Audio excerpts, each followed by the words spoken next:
Hello दोस्तों, कैसे आप सभी। उम्मीद करता हूं अच्छे होंगे। दोस्तों आज हम बात करेंगे क्लास 10th की मैथ्स के बारे में। ये पॉलिनोमियल नामक चैप्टर जो है वो हम पढ़ रहे हैं।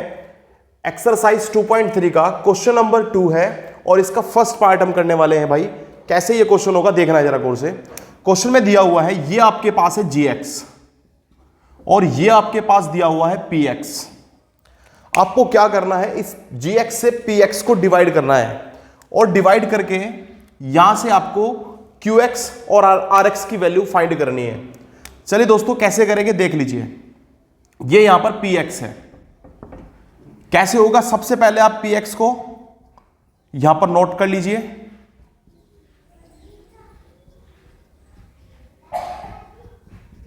अब दोस्तों इसको डिवाइड करना है t² - 3 से।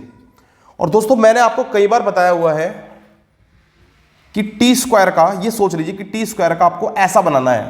तो आप दोस्तों देख रहे हो, एक तो यहां पर 2 की कमी है, 2 से मल्टीप्लाई करनी पड़ेगी, साथ साथ t² से भी इसमें मल्टीप्लाई करने की आवश्यकता है। जैसे 2t² से मैं इसमें मल्टीप्लाई करता हूं तो ये अपने पास बन जाएगा 2t⁴।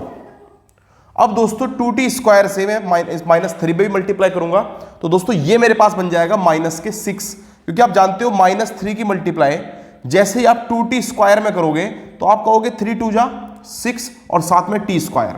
तो ये आपके पास 6t² बनेगा, तो इसको t वाले के नीचे ही लिखना है। आप इसको यहां पर लिख दोगे, ये आपके पास हो जाएगा -6t²। अब दोस्तों यहां से अब आप क्या करेंगे, इनके साइनों को चेंज कर लेंगे। देखिए ये प्लस है तो माइनस हो जाएगा और ये माइनस है तो प्लस हो जाएगा। ये तो एक जैसे हैं इसलिए कैंसिल हो गए। और ये आपके पास एज इट इज 3t⁻³ आ गया। अब आप देखिए दोस्तों, ये प्लस का है ये माइनस का है आपके पास, तो आपके पास यहां पर क्या बचेगा, प्लस के 4t²। माइनस के 9t को आप ऐसे ही लिख दीजिए और माइनस के 12 आपका ऐसे ही आ जाएगा। अब दोस्तों t² का आपको ऐसा बनाना है। तो एक तो यहां पर आपको दिख रहा है कि 3 की कमी है, तो आप प्लस के 3 से मल्टीप्लाई कर सकते हो। साथ साथ आपको इसमें t से भी मल्टीप्लाई करना पड़ेगा ताकि ये 3t का क्या बन सके, 3t³ बन सके। अब दोस्तों क्या बन जाएगा, ये आपके पास हो जाएगा 3t³। 3t की मल्टीप्लाई जैसे ही आप -3 में करेंगे तो आपके पास आ जाएगा 3 3 जा 9, यानी कि -9t, और इसको t वाले के नीचे ही लिखना है। अब दोस्तों बड़ा ही आसान काम है। आप जानते हो इनके साइन चेंज होंगे, फिर से ये कैंसिल, ये आपके पास एज इट इज उतर जाएगा और ये आपका साइन जैसे चेंज होगा तो ये भी कैंसिल, और यह आपके पास बचेगा -12। अब दोस्तों आपको इसका ऐसा बनाना है, तो सीधी सी बात है, प्लस के 4 से मल्टीप्लाई करने की आवश्यकता है। जैसे ही आप 4 से मल्टीप्लाई इसमें करोगे ये आपके पास बन जाएगा 4t²। 4 की मल्टीप्लाई जैसे 3 में करोगे आप तो ये आपके पास -12 बन जाएगा भाई। अब आप दोस्तों क्या करोगे, साइन चेंज करोगे तो ये कैंसिल, साइन चेंज यहां पर भी करोगे तो ये भी कैंसिल, और आपके पास लास्ट में जो rx यानी कि रिमाइंडर है वो कितना बन जाएगा, 0। यहां से दोस्तों आपके पास समझ में आया होगा कि जो आपके पास कोशेंट है जिसको हम qx बोलते हैं वो आपके पास है 2t² + 3t + 4। अब दोस्तों आपके पास जो rx है, rx की वैल्यू कितनी है, आप कहेंगे 0।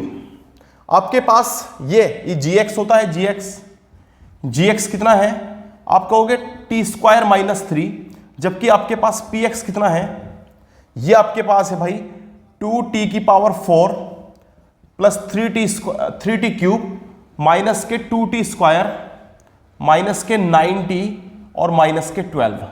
अब दोस्तों करना क्या है, अब आपको ये जो आपने पूरा किया है क्या ये सत्य भी है, क्या ये बात लागू, ये जो क्वेश्चन ने किया है क्या ये सही है, इसको चेक करने के लिए, इसको वेरीफाई करने के लिए छोटा सा काम अभी और करने की आवश्यकता है। तो उस काम को कैसे करेंगे देख लेना दोस्तों जरा।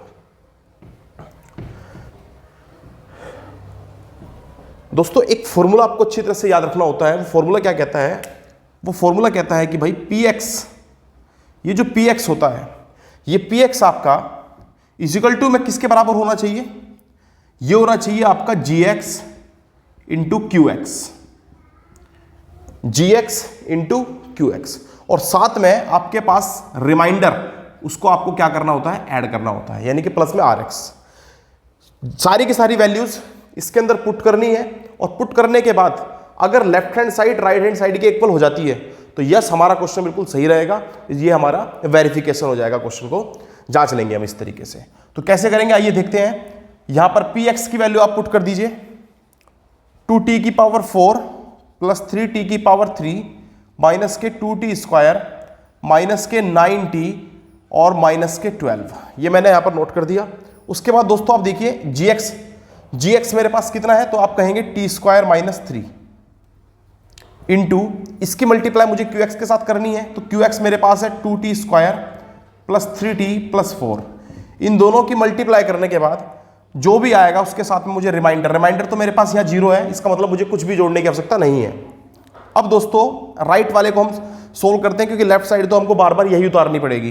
दोस्तों कितना हो जाएगा आप देख लीजिए जरा। जैसे ही मैं टी स्क्वायर की मल्टीप्लाई इसमें करूंगा तो ये मेरे पास बन जाएगा 2t की पावर 4।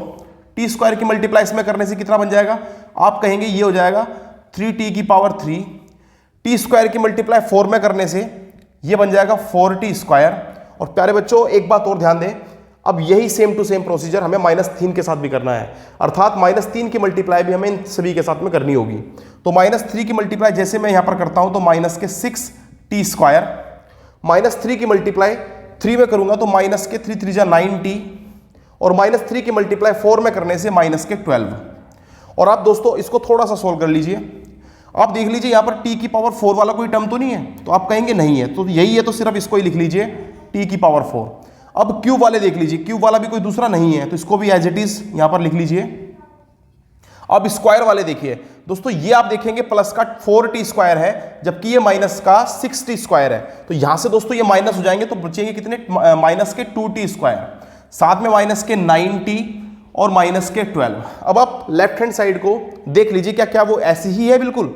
यहां पर 2 की पावर 4 है, 2t की पावर 4 है, ठीक है, t की पावर 3 है, t की पावर 3 है, माइनस 2t का स्क्वायर है, यहां पर भी माइनस के 2t स्क्वायर है, माइनस के 9t और माइनस के 12। बोथ साइड्स जो हैं वो बिल्कुल इक्वल हैं। इससे हमें पता चलता है कि लेफ्ट हैंड साइड अर्थात LHS ये आपका RHS के इक्वल है, और यही आपके क्वेश्चन का वेरिफिकेशन भी हो गया।